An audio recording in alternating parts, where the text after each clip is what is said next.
नमस्कार दोस्तों, shortcut India news में आपका स्वागत है। अभी आपने रिसेंटली सुना होगा कि भारत और चीन के सैनिकों के बीच एक नाकुला सेक्टर है सिक्किम में, वहाँ पर झड़प हुई। यह 9 मई की हुई थी। इससे पूर्व 5 मई को भी दोनों के देशों के बीच, सैनिकों के बीच एक झड़प हुई थी। वो लद्दाख के पेंगोंग झील के पास हुई थी। लेकिन आप देखते आए होंगे कि ऐसी झड़पें निरंतर होती रहती हैं कुछ समय बाद। इससे पूर्व 2017 में डोकलाम एक जगह है भूटान के, 2017 में वहाँ पर 73 दिन तक दोनों देशों के बीच टकराव हुआ था। पूर्वी लद्दाख की पेंगोंग झील पर 5 मई को भारत और चीन के बीच 200 सैनिकों के बीच टकराव हुआ था। उत्तरी सिक्किम के नाकुला सेक्टर में भी 9 मई को दोनों देशों के बीच 125 सैनिकों के बीच लगभग झड़प हुई थी। कैलाश मानसरोवर के लिए भारत ने लीपुलेख का रास्ता शुरू किया है। नेपाल ने कहा यह हमारे इलाके से गुजर रहा है। नेपाल ने भी आपत्ति जताई। हो सकता है चीन ने उकसाया हो उसको, क्योंकि भारत और चीन के बीच 61 साल से एक सीमा विवाद चला आ रहा है। पूर्वी लद्दाख की पेंगोंग झील और सिक्किम सेक्टर की नाकुला सीमा, दोनों जगहों के बीच की दूरी 1000 किलोमीटर से भी ज़्यादा है। दोनों ही इलाके भारत चीन के बीच की 3488 किलोमीटर लंबी लाइन ऑफ एक्चुअल कंट्रोल में आते हैं। ताज़ा सीमा विवाद की वजह से सुर्खियों में है। हालांकि इस बार भारत चीन के सैनिकों के बीच का मामला विवाद से आगे निकलकर आमने सामने के टकराव पर पहुंच चुका है। पेंगोंग झील और नाकुला में इसी महीने की शुरुआत में भारत चीन के सैनिकों के बीच झड़प हुई। सैनिकों ने एक दूसरे को घूंसे मारे, पथराव भी हुआ। इसमें 10 सैनिक घायल हो गए। सवाल उठता है कि आखिर ऐसा क्या हो गया कि मामला मारपीट और पथराव तक जा पहुंचा। सूत्रों से जानकारी बताती है कि पिछले कुछ दिनों से चले आ रहे घटनाक्रमों का नतीजा हो सकता है। तो सबसे पहले जानते हैं कि ये झड़प कहां से और कब से कैसे हुई। तारीख 5 मई, जगह पूर्वी लद्दाख की पेंगोंग झील। उस दिन शाम के वक्त इस झील के उत्तरी किनारे पर फिंगर 5 इलाके में भारत और चीन के करीब 200 सैनिक आमने सामने हो गए। भारत ने चीन के सैनिकों की मौजूदगी पर ऐतराज जताया। पूरी रात टकराव के हालात बने रहे। अगले दिन तड़के दोनों तरफ के सैनिकों के बीच झड़प भी हो गई। बाद में दोनों तरफ के आला अफसरों के बीच बातचीत के बाद मामला शांत हुआ। पेंगोंग झील के 2/3 हिस्से पर चीन का कंट्रोल। पेंगोंग कोई छोटी झील नहीं है। 14,270 फीट की ऊंचाई पर मौजूद इस झील का इलाका लद्दाख से तिब्बत तक फैला है। यह 134 किलोमीटर लंबी है, कहीं कहीं 5 किलोमीटर तक चौड़ी भी है। दोनों देशों की सेना यहाँ नावों से पेट्रोलिंग करती है। दरअसल इस झील के बीच में से भारत चीन की लाइन ऑफ एक्चुअल कंट्रोल गुजरती है। इसके 2/3 हिस्से पर चीन का कंट्रोल है। इसी वजह से यहाँ अक्सर तनाव के हालात पैदा होते हैं। 1962 की जंग के समय से पेंगोंग झील सीमा विवाद का हिस्सा है। झील जिस इलाके में है वहाँ 2017 और 2019 में भी भारत चीन के सैनिकों के बीच झड़प हो चुकी है। तारीख संभवतः 9 मई, जगह उत्तरी सिक्किम में 16,000 फीट की ऊंचाई पर मौजूद नाकुला सेक्टर। यहाँ भारत चीन के 150 सैनिक आमने सामने हो गए। आधिकारिक तौर पर इसकी तारीख सामने नहीं आई। हालांकि द हिंदू की रिपोर्ट के मुताबिक यह झड़प 9 मई को ही हुई थी।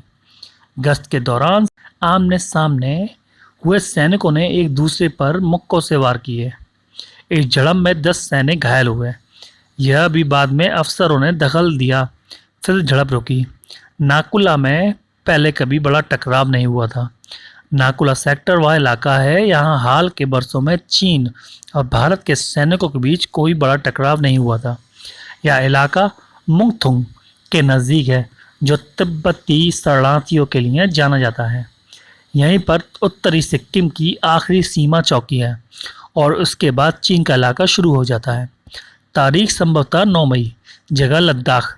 जिस दिन उत्तरी सीमा में भारत चीन के सैनिकों में झड़प हो रही थी, उसी दिन चीन ने लद्दाख में लाइन ऑफ एक्चुअल कंट्रोल पर अपने हेलीकॉप्टर भेजे थे। चीन के हेलीकॉप्टरों ने सीमा तो पार नहीं की, लेकिन जवाब में भारत ने ले एयरबेस से अपने सुखोई 30 MKI फाइटर प्लेन का बेड़ा और बाकी लड़ाकू विमान रवाना कर दिए। मीडिया रिपोर्ट्स की माने तो हाल के वर्षों में ऐसा पहली बार हुआ है जब चीन की ऐसी हरकतों के जवाब में भारत ने अपने लड़ाकू विमान सीमा के पास भेजे। सब कुछ ठीक नहीं। पहली झड़प से ठीक 5 दिन पहले सैनिकों की मुलाकात के लिए चीन ने न्योता नहीं भेजा। दिलचस्प बात यह है कि 5 मई को लद्दाख की पैंगोंग झील पर सैनिकों के बीच झड़प होने से ठीक 5 दिन पहले भारत चीन के बीच बॉर्डर पर्सनल मीटिंग होनी थी। द ट्रिब्यून की रिपोर्ट के मुताबिक हर साल 1 मई को चीन line of actual control Ladakh, Sikkim और अरुणाचल में 5 सीमा चौकियों पर भारतीय सैनिकों की मेजबानी करता है। दोनों देशों की सेनाओं के बीच इसे आपसी भरोसा बढ़ाने वाले कदमों के तौर पर देखा जाता है। हालांकि इस बार चीन ने भारत को इस बार बैठक का न्योता ही नहीं दिया। क्या चीन इन 2 वजहों से भारत से चिढ़ गया है? पहली वजह, कैलाश मानसरोवर के लिए लीपू लेक रास्ते से शुरुआत। नेपाल को ऐतराज।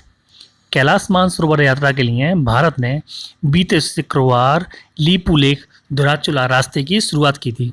यह रास्ता उत्तराखंड में 17,000 फीट की ऊंचाई पर है। इससे तीर्थ यात्रियों, स्थानीय लोगों और कारोबारियों को सहूलियतें मिलेंगी। हालांकि नेपाल को इस पर आपत्ति है।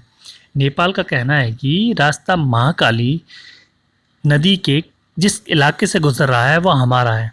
माना जा रहा है कि नेपाल की कम्युनिस्ट पार्टी की सरकार ने चीन के दबाव में यह आपत्ति उठाई है, जबकि भारत नेपाल के बीच 97% सीमा इलाकों पर कोई विवाद नहीं है।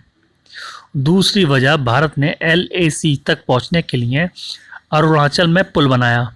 बॉर्डर रोड्स ऑर्गेनाइजेशन BRO ने बीते अप्रैल में अरुणाचल प्रदेश की सुबनसिरी नदी में महज 27 दिनों में डिपोरिजो पुल बनाकर तैयार कर लिया था।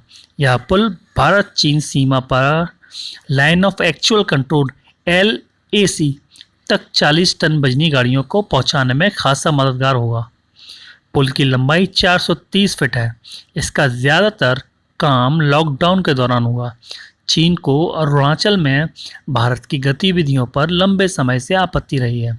पिछले साल नवंबर में जब रक्षा मंत्री राजनाथ सिंह ने अरुणाचल का दौरा किया था, तब भी चीन ने आपत्ति जताई थी।